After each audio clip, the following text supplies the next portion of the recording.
Hi, I'm Sohini Ramachandran. I am a professor of biology and I'm the founding director of the Data Science Institute at Brown University.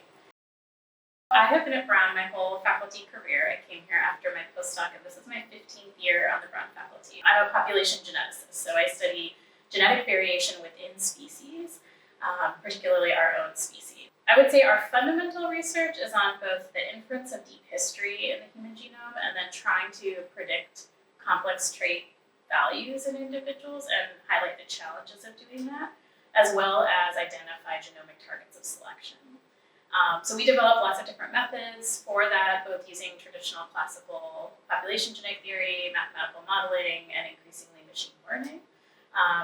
We also are very interested in how genetics research is consumed by everybody. So how direct-to-consumer genetic testing is affecting people's thoughts on genetics and ancestry. And we're also getting very interested in how genetics is represented in public repositories of information like Wikipedia.